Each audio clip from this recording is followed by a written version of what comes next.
Thank you for listening to the Crown Refs Podcast, the audio experience for basketball officials. Serve the game.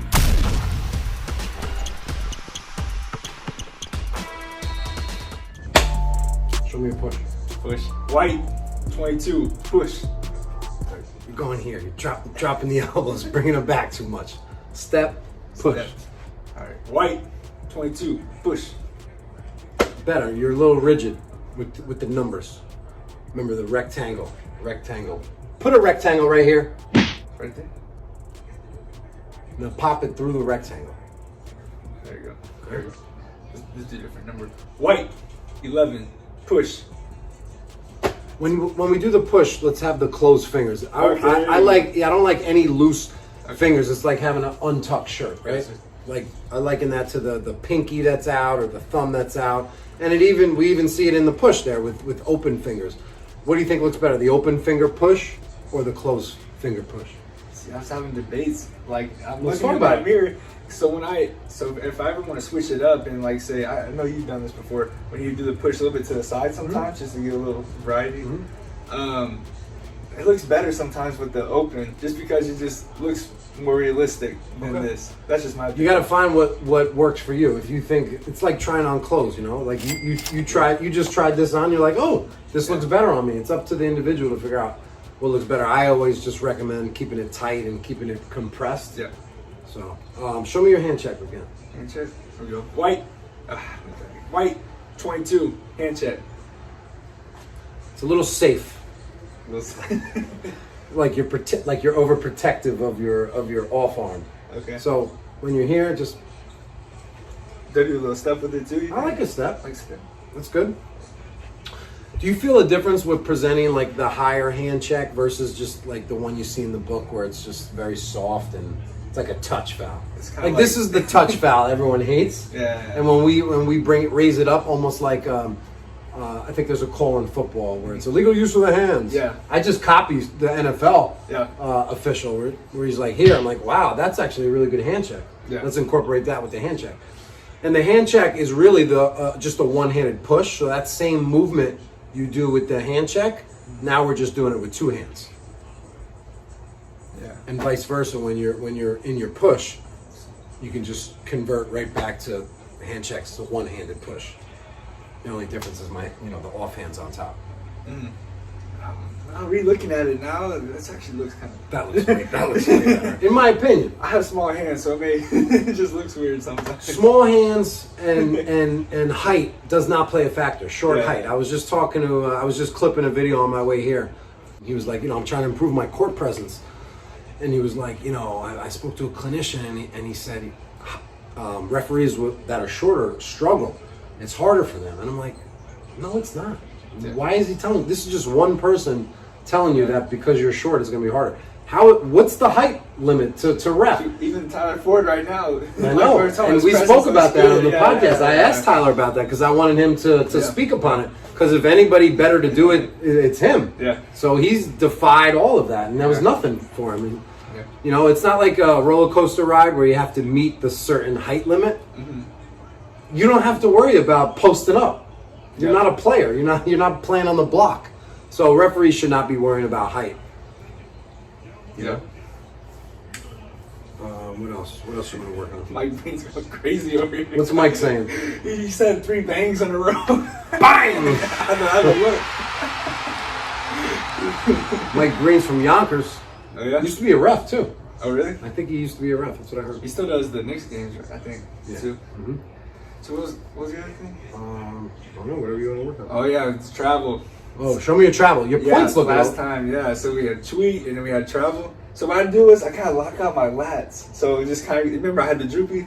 Yeah. Oh, yeah. The droopy travel. Droopy travel. Javid, my boy, had the droopiest travel of all, and I made fun of him for 2 years because every time he blew the whistle on a travel, it was. And I would look at him like wiping my tears, like, bro, your travel is depressed. Yeah. So like we should not be bending. So it comes down to tactically not bending your wrists, right? Yeah, Keeping those straight wrists, just like you would present an arm bar. Mm-hmm. Here, it's a travel. So what I kind of did was I kind of like clenched my fist like I was punching almost, and then so it just reminds you, all right, lats out, clench fist and then elbows, bam, and then just get the point. Tell you, man, this kid. We did an IPR for you, what, 3-4 months ago? Yeah, 3 or 4 months. You look super sharp from last time. I'm loving that travel, loving the point. Show me that point again. You're gonna point this way, tweak, and here you go on the side. There it is. Let me ask you a question. How many revolutions is a travel signal? 3.5. My man. 1, 2, 3.5. All right, so what else do we want to work on? We're here for this vlog is called Camp Chronicles, so we're going to be documenting our experience this weekend, going and coming from games, interacting pre and post. Hopefully we'll feature some other refs throughout the weekend, Yeah. Anything else you want to think of while we're in our content zone?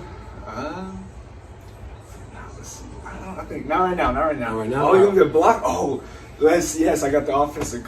All right, so I was at Blinn, so I got to use some college mechanics the other day. And I like my offensive foul call for men. So I went tweet, offense, and it went just like that. Love it. And then, and also, what is your opinion on the punch? Because I like to use the punch in high school. Like, tweet, offense. Is that legal? I would say it's not. But Well, they're getting rid of the punch. They are. I don't know if is it for next year or the year after? I don't know, but I used to... 21-20, I think it's 21-22. So I think next year they're lining up the rule just like with the NCAA men's, where they don't do the punch now because the punch confused coaches and players with the score it signal. There was a few examples where, an official, everyone thought it was a charge and the official was scoring the goal. So they're like, all right, we have to differentiate signals. But I was telling referees for a long time, they got rid of it in college. It's going to trickle down to the NBA, to high school. So high school officials out there right now, just discard it from your repertoire because it's coming. And I know a lot of referees build that muscle memory, and it's their favorite call of all time to just come up and punch as hard as you can. I drag the back foot too. Okay. And make it all like You're a back foot dragger? Yes, I am. All right. I'm not mad at you for that. So my thing for you is just eliminate it. The rule book is not going to have it in there. So, we can't get emotional about calls or have opinions about rules. The rules are written as is, and unless you want to write a petition to change the rule, don't have a negative or strong opinion about it. Just call it as is. So what would you do to make it look good? Because I'm right, the book has tweet. Like that's basically what the book says. Well, the problem with the book is, and this is why referee content, and that's what I'm trying to do, needs to be modernized and updated. So the book presents still images. Still images. I get one image, what the signal is. How did I get there? What did I do to get there? So this should be a video. They should have instructional signal videos, which we don't see until Crown Refs puts it out on Patreon. Check it out, it's coming soon. No, but seriously, we know where we ended up, but how you get there, that's up to the official, and that's where the art piece comes in. Okay. That's. So I think for me, if I'm at the trail, I think it all is like if I'm at the lead, I'm doing the punch. That's just me. But when I was at trail, I had a little bit different. I would do tweet, and I'd take a step or two, and then just present it like that. Yeah. Because that's what the book said. So I had a little bit of a little pizzazz to it, just to. Yeah. I'm glad you mentioned that because I actually have a new show coming out called Coach D's Court, and in episode 1, I talk about the player control foul, and I talk about the 6 different locations on a half court where you will call it, right? We have trail on the left side. We have center on the left side. We have lead on the left side. And then the same thing on the other side. Lead on the right side, center on the right side, trail on the right side. And the reason why I differentiate all those different locations is because you're standing in a different position. And that means you're going to present differently. If I'm in lead, I'm presenting forward. I'm just stopping the clock and all my movement is forward. If I'm in trail, now my body is positioned sideways. So there's going to be a little bit different footwork, a little bit different movement to get into my charge call. So I think it's interesting to note the 6 different positions. And, I think footwork plays a big key in this. We don't talk about footwork a lot. I know you said Scott Foster has great footwork. The go to footwork. The go to footwork. That's what I call them. I like that. But yeah, we want to have that athletic look and have just be light on our feet. think one of my mentors was saying the shirts. I thought I was your mentor. What the hell's going on?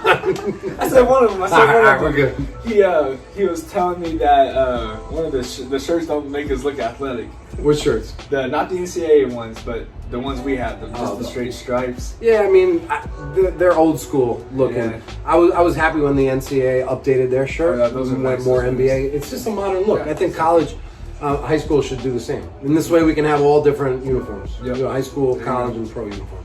But good stuff. Mm-hmm. All right, we'll be back. Yeah. Thank you for listening to the Crown Refs Podcast. Serve the game.